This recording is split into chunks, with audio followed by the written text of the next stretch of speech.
வணக்கம், welcome to யோகஸ்டி kitchen. நம்ம கிச்சனில் எனக்கு என்ன பார்க்க போகிறோம்னா, முட்டை இல்லாமல் கேக் செய்கிறது எப்படின்னு பார்க்க போகிறோம். அதுக்கு தேவையான பொருள் பார்த்தோன்னா, நான் 2 கப் மைதா மாவு எடுத்திருக்கேன். 1 கப் வந்து சல்லடையில் போட்டு சலிக்கலாம்னு எடுத்து வச்சுருக்கேன். அதுக்கு 2 கப்புக்கு 1 கப் சர்க்கரை சேர்த்துக்கலாம். 1 கப் சர்க்கரை, ஒரு அரை டம்ளர் பால், வெனிலா எசன்ஸ் கொஞ்சம், டூட்டி ஃப்ரூட்டி போட்டு செய்ய போகிறோம். அதனால் டூட்டி ஃப்ரூட்டி கொஞ்சம் எடுத்து வச்சுருக்கேன். ஒரு அரை கப் தயிர், ரீஃபண்ட் ஆயில் வந்து ஒரு கப் எடுத்து வச்சுருக்கோம்.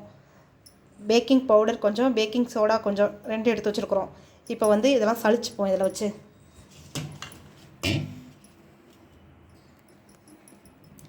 இதோட எல்லாமே சேர்த்து சளிச்சுப்போம்.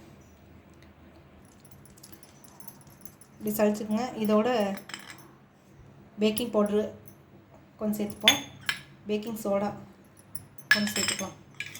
எல்லாத்தையும் நல்லா சளிச்சுக்கலாம். கட்டி இல்லாமல் சளிச்சு எடுத்துக்கோங்க. இப்போ 1 ஸ்பூன் பட்டர் சேர்த்துக்கலாம். நான் பட்டர் சொல்ல மறந்துட்டேன். சும்மா 1 ஸ்பூன் சேர்த்துக்குங்க பட்டரு. அந்த பட்டரு, தயிர் கொஞ்சம், புளிக்காத தயிராக எடுத்துக்கோங்க, ஃப்ரெஷ் தயிராக எடுத்துக்கோங்க. இதை நல்லா பீட் பண்ணிக்கோங்க. இப்படி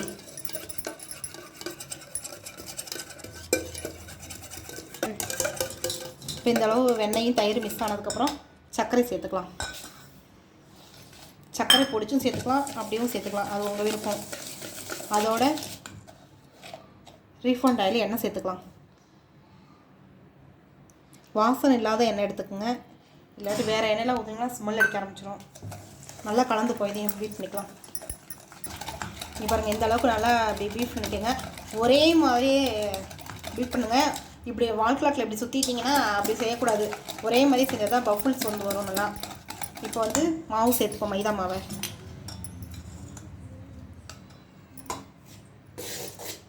அதையும் சேர்த்துட்டு பால் விட்டு விட்டு பார்த்து கலந்துக்குங்க. இட்லி மாவை விட கொஞ்சம் வந்து கெட்டியான பதமாக வேணும். அந்த மாதிரி சேர்த்துங்க. இருங்க, ஃபுல்லாக எல்லா பாலையும் சேர்த்துறாதீங்க, பார்த்துட்டு சேர்த்துக்குங்க.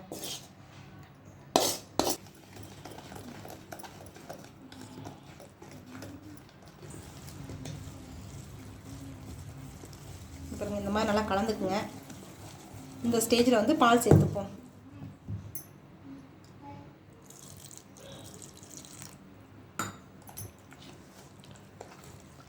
நல்லா ஒன்று போல் நல்லா சேர்த்து கலந்துக்குங்க.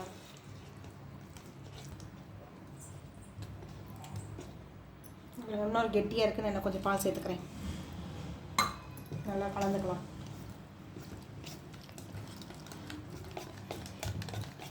இங்கே பாருங்கள், இந்த மாதிரி இந்த அளவுக்கு நல்லா கலந்துக்குங்க. திக்னஸாக நான் இருந்த பாலையும் சேர்த்துட்டேன். எல்லாத்தையும் நான் எடுத்து வச்ச பாலும் தயிர் எல்லாம் எனக்கு கரெக்டாக இருந்துச்சு. உங்களுக்கு பத்தாட்டி கூட நான் பால் சேர்த்துக்குங்க. இப்போ வெனிலா எசன்ஸ் சேர்த்துக்கலாம்.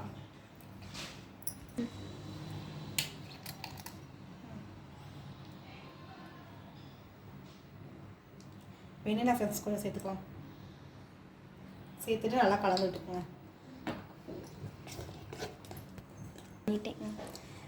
லைட்டாக சும்மா ஒரு பிஞ்ச் மட்டும் உப்பு சேர்த்துப்போம், கொஞ்சம் டேஸ்ட்டுக்கு. அது உங்கள் விருப்பம், இஷ்டம்னா சேருங்க, இல்லாட்டி விட்டுருங்க. சும்மா லைட்டாக சேர்த்துட்டு நல்லா மிக்ஸ் பண்ணிப்போம். மிக்ஸ் பண்ணிவிட்டு இங்கே பாருங்கள், இந்த அளவுக்கு நல்லா மிக்ஸ் பண்ணிக்கலாம். என்கிட்ட வந்து கேக் ட்ரே இல்லை, அதனால் நான் வந்து இந்த பாத்திரத்தில் தான் செய்ய போகிறேன். நீங்கள் உங்கள் விருப்பம், உங்கள் வீட்டில் கேக்கு ட்ரே இருந்தால் கேக்கு ட்ரையில் செய்யலாம், இல்லாட்டி நல்லா சில்வர் பாத்திரம், கனமான பாத்திரமாக இருந்தால் அதில் செஞ்சுக்குங்க. இதில் வந்து கொஞ்சம் நான் எண்ணெய் சேர்த்து ஃபுல்லாக அப்ளை பண்ணிப்போம். பண்ணிவிட்டு மைதா மாவு போட்டுக்கலாம். ஏன்னா கேக் வந்து அடியில் பிடிக்காமல் வரும், அதுக்கோசரம் இந்த மாதிரி இதில் வந்து மைதா மாவு சேர்த்துப்போம். அப்படி சேர்த்துட்டு நல்லா ஃபுல்லாக ஃபுல்லாக அப்படியே சேர்த்துக்கலாம். இந்த மாதிரி ஃபுல்லாக அப்ளை பண்ணிக்கோங்க. மைதா மாவு சேர்த்து அப்ளை பண்ணிவிட்டு நான் வந்து ஒரு பாத்திரம் வச்சுருக்கேன். இவர் நல்லா ஃப்ரீ ஹீட் பண்ணி வச்சுருக்கேன். நல்லா வேகமாக வச்சு ஃப்ரீ ஹீட் பண்ணி வச்சு நான் இதில் பாருங்கள் மணல் சேர்த்துருக்கேன். அவன் இல்லாதனால நான் பாத்திரத்தில் தான் செய்ய போகிறேன். இப்போ இந்த கேக்கை ஊற்றி சிம்மில் வச்சு ஒரு அரை மணி நேரம் வச்சுக்கலாம். கேக்கை இதில் ஊற்றிடலாம். இந்த மாவு இதில் சேர்த்துக்கலாம். மாவு இதில் எல்லாத்தையும் சேர்த்தாச்சு. இது எப்படின்னா 2 ப்ரெஸ் பண்ணிக்கோங்க. கட்டினதுக்கப்புறம் இதை தூக்கி வச்சிடலாம். ஒரு 30 நிமிஷம் வேகட்டும். மூடி போட்டிருப்போம். சிம்மில் வச்சு ஒரு 30 நிமிஷம் இருக்கட்டும். அடிக்கடி நடுவில் எடுத்து பார்த்துக்குங்க, குச்சி விட்டு பார்த்துக்குங்க. இப்போ ஓப்பன் பண்ணி பார்ப்போம். இங்கே பாருங்க, இப்போ கொஞ்சம் மேலாவில் வந்துருச்சு, புஷ்ஷுன்னு இருக்குது. இப்போதைக்கு இந்த டூட்டி ஃப்ரூட்டி சேர்த்தோம்னா உள்ளார போகாமல் இருக்கும். இப்போதைக்கு சேர்த்துக்கலாம்.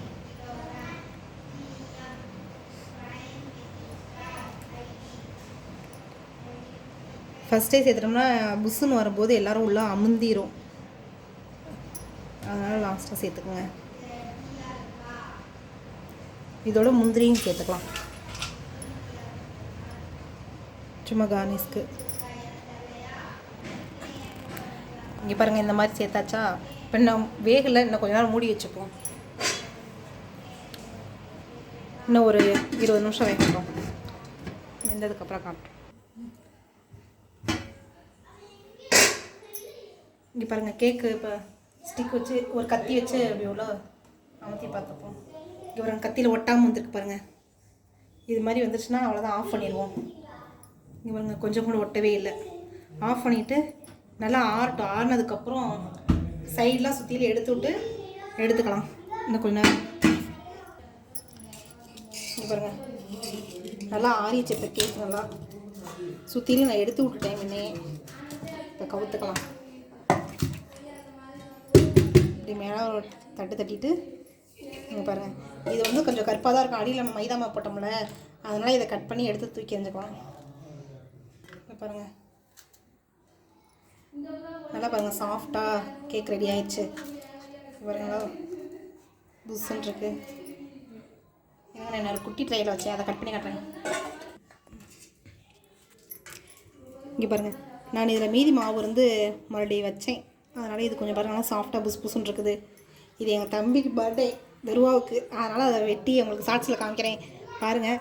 இந்த வீடியோ உங்களுக்கு ரொம்ப பிடிச்சிருந்தா, இந்த கேக் ரெசிபி உங்களுக்கு பிடிச்சிருந்தா எங்கள் சேனலை சப்ஸ்கிரைப் பண்ணி வச்சுக்கோங்க. லைக் பண்ணுங்கள், ஷேர் பண்ணுங்கள். தேங்க்யூ.